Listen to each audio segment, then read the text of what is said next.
You guys, we are more than halfway through the fight year of 2024, and we've seen some remarkable talents this year. A lot of undefeated fighters come up and do some incredible things inside the octagon. And just last weekend at UFC 303, we saw Garry maintain his undefeated status, albeit barely, against Michael Venom Page. And that got me thinking about all the undefeated fighters on the UFC roster and who I think are some of the most unbeatable guys and who is going to lose their undefeatedness first.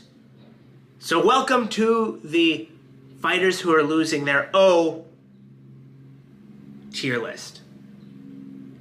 Before I get into it, if you wouldn't mind hitting the like button, hitting the subscribe button, it helps with the YouTube algorithm, it helps grow the channel. By the way, this is part one. I am going to make a part two because I know there are some undefeated fighters out there that are not on my list right now. So let's get started. We're going to start from left to right, and I'm going to tell you who I think is going to stay undefeated forever and who is not. First and foremost, Tatsuro Taira. This guy I haven't seen enough from. I don't know too much about him. I haven't watched him enough, to be honest with you. But from the highlights I've seen, from some of the fights I've seen, the guy looks pretty sharp. But again, he's not fighting at the top of the division, right? So it is hard to know. That being said, from what I've seen, there might be some weaknesses in his grappling.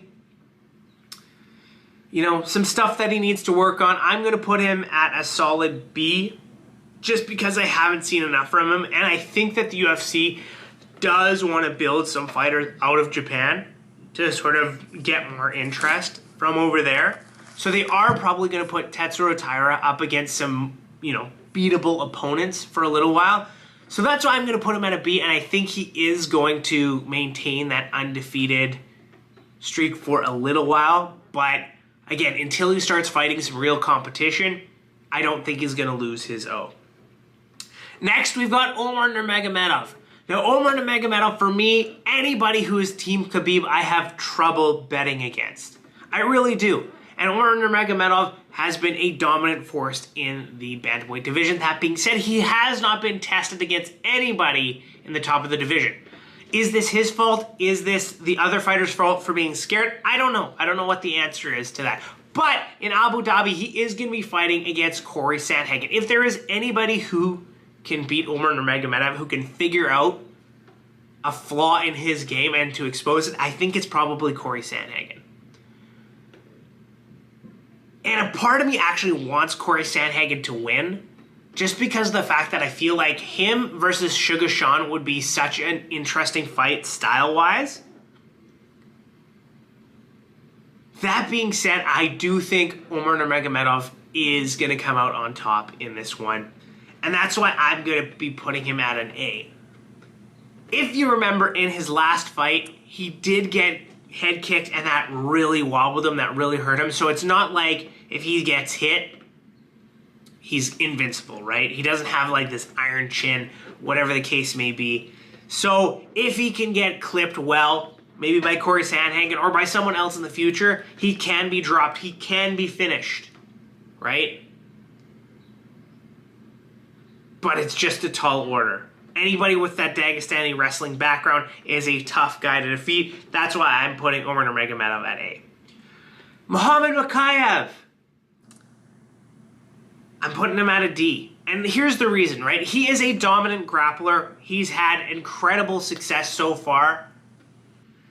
But the way he grapples, the way he fights, I just feel like it's not appealing to the eye. You know what I mean? So, like, there have been a few situations where, he's getting hit and he kind of drops down to his knees or drops down low to kind of go in for a takedown, to wrestle, whatever the case may be. And I feel like when the judges see that, they're going to think that Muhammad Mokaev got hurt. You know what I mean? So they're going to look at that. He got punched, he got kicked, whatever. He goes down, crouches down, tries to go in to wrestle, right? And they're probably going to make a mistake in thinking like he was really wobbled, he was really hurt, when maybe he was, maybe he wasn't. You know what I mean? So because of that, and because there's so much emphasis on damage these days, if Muhammad Mokaev goes for that takedown, but he got hit first and he crouches down, that's a really bad optic for the judges. And so I feel like they're going to, in some way, shape, or form, he's going to be on the wrong end of a decision. Now, again, he also does have some tough challenges as he moves towards the top of the division, right? Pantoja's a great grappler. Brandon Royval is a volume striker. Brandon Moreno is a great grappler in and of his own right. So if he faces off against any of these guys, he's going to face some challenges. He's facing, I think, Manel Kamp. I don't know how that fight's going to go, but I feel like Muhammad Mokaev is going to take that one. But once again, it's just all about the fact that, when he gets hit, it looks as though he crumbles, right? When he doesn't, but again, bad optic, right? So that's why I'm putting him at a D tier list. Bo Nickal. Bo Nickal, incredible grappler. And I think he's going to be a really hard guy to beat in the UFC. That being said, I feel like, once he gets closer to the top of the middleweight division, we're going to be having a very different conversation. But he said he's not ready for that yet, right? He wants to fight, and the UFC has been kind of feeding him what they call cans, right? People that he can beat, people that have MMA experience, but, definitely have a big hole in their game. So I'm putting Bo Nickal at a B just because, again, we haven't seen him against tougher competition. And, when he gets up there, I do think he's going to have a really good chance against people like, Sean Strickland, people like Robert Whittaker. He's going to have a really good chance at the top of the division. But, he's not going to get there yet. So I haven't seen what he's going to be like against that top competition. So that's why I'm putting him at a B.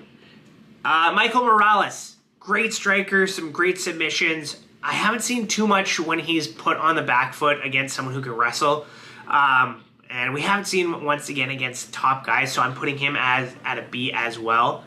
He is scheduled to fight, I believe, Neil Magny. He should get through that relatively unscathed. So I feel like he's going to hold on to his undefeated streak for a while. But once again, what's he going to be like against that top-level competition? I don't know. But I think he is going to hold on to that O for a little while. That's why I'm putting him at a B. Ian Garry, I am putting him at C. And the reality is, he is, for his last two fights, it feels as though he is just scraping by. You know what I mean? He definitely won the fight against Michael Venom Page, I felt. 29-28, albeit close. And then he won a split decision against Jeff Neal, which, I thought he won that fight too. But it's really just scraping by isn't enough, right? And so what he has said is he wants to be the one to take Shavkat Rakhmonov's O. And if that happens, first of all, that'll be, kind of legendary. It'll be incredible if he does that. But, first of all, I don't think he's beating Shavkat Rakhmonov.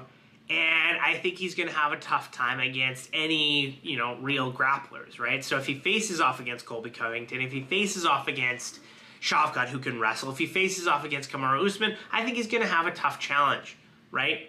And although those guys are getting older, Covington's 35, Usman's 36, we're dealing with Leon Edwards, who has shown some incredible takedown defense, good striking.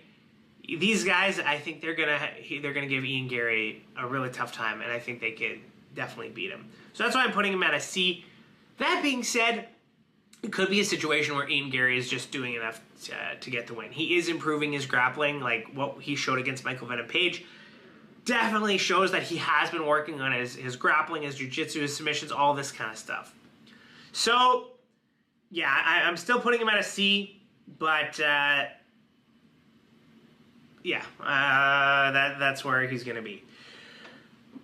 Shara Bullet, the Pirate. Entertaining guy. I think he could actually be a superstar out of Dagestan, right? Just his style, his kicks, his striking is so good. We did see a major hole in his game in his first fight out with his takedown defense. That being said, he was super aggressive off his back.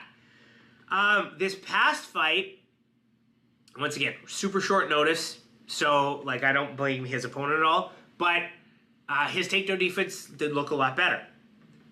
So either way, if he goes up against someone like a Bo Nickal, if he goes up against someone like, who's someone who can grapple, I think he's going to have a major problem. Once again, I think he's in a situation where the UFC is going to put him up against some people who he can beat because they want to build him up as a star, right? Same thing with, Bo Nickal. They're putting him up against winnable fights because they're trying to build him up as a future star of that division. So I do think, I think he's one of the more beatable guys, so I'm going to put him at D tier list because if he faces a wrestler who's in trouble now, the UFC is probably not going to put him up against someone who's super grappling heavy just because of that. But still, D, as of right now, he just seems, he definitely seems to have a hole in his game that can be exposed. Lerone Murphy, 14-0. He just whooped Edson Barbosa. And I think he's going to keep that streak up. There isn't anyone to, up until you get, I think a good fight for him would be Diego Lopez. I think that would be a really, really fun fight. And if he does fight Diego Lopez, that could put an end to his undefeated streak. But, I do think that would be a fun fight for him. That being said, once you get towards the top of the division, Aljamain Sterling is there. You do have Evloev. Yeah, I'm going to put him at a B probably. Because, depending on the matchup, he could lose that. But he's a really good fighter, really solid striking. Yeah, we'll see what happens there. Evloev, I'm putting him at a C. I'm putting him at a C. And the reason for that is, B, C, I don't know, B. The reason I'm putting him there is because, once again, he does seem beatable, right? I think almost every single one of his fights, he's won via decision, right? First of all, everybody says don't leave it to the judges, right? Because you could be on the wrong end of a decision. Judges get it wrong all the time. That's number one. Number two, at his fight at UFC 297, he did look beatable. A lot of people thought Arnold Allen won that fight. I don't think so.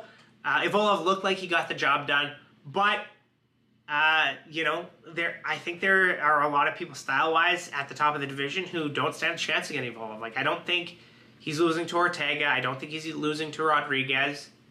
I think right now, today's Volkanovski, he can beat. Prime Volkanovski, that's a different story, but because of those 2 losses in a row, head kicks, knockouts, we'll see, right? But I don't think he's beating Max Holloway. I don't think he's beating Ilia Topuria, at least not right now. So we'll see, but that's what I'm putting at. Yeah, I'm putting him at a C. Khamzat Chimaev. I'm putting him at an A. And I know, look, you guys think he probably would have lost to Robert Whittaker had he fought at UFC Saudi Arabia. We'll never know. But his grappling is on another level.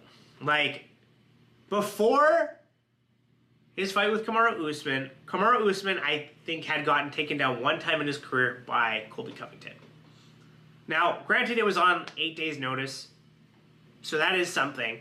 But he took Kamaru Usman down, I think, 5 or 6 times in the first round. Absolutely dominated him. There is a question about his cardio, but are there any grapplers in the top 10 of the middleweight division that could stop Chimaev's takedowns the way Usman could have? Ask yourself the question, because I don't think there is. The reality is that Khamzat Chimaev is a fantastic fighter, and he could be an incredible force. But I don't think he's been the same since he got COVID. What was this, back in 2021, 2020, something like that. Ever since COVID, there was talk of him retiring. He's had at least 2 or 3 major health issues since then. Now, they're saying this wasn't a big deal. It was just food poisoning. Whatever the case may be, there have been things that have caused him to withdraw from fights due to his health and to be inactive. And then on top of that, it sounds like there's passport issues and things like that, so he can't fight in the United States. Which on the one hand, that's probably going to lead to him keeping his undefeated streak for a while. But on the other hand, you know, it'll take him a long time if he ever gets towards being a champion. So, you know, I'm putting Chimaev at an A. He's still a huge force to be reckoned with, even if his health has been an issue. And I truly do think that he certainly can be a champion, right? He's just got to put a few wins together and be active, and he'll get there, right? Ilia Topuria, I'm putting him at an A as well. I think that he is beatable, and I think the guy to do it is going to be Max Holloway. I really do. Max Holloway is a stylistic nightmare for Ilia Topuria. I think that Max Holloway is going to just be a volume guy and outstrike him like crazy. And, you know, the vulnerabilities that Ilia Topuria can usually expose in other people, which is his KO power and his wrestling, I don't think are going to be a problem for Max, because he's got like this iron chin, right? He's never been knocked out. Poirier didn't knock him down, and Gaethje didn't knock him down. Two lightweights. He's a featherweight. You mean to tell me he hits harder than those guys? I don't know. It could be, but I just don't see it.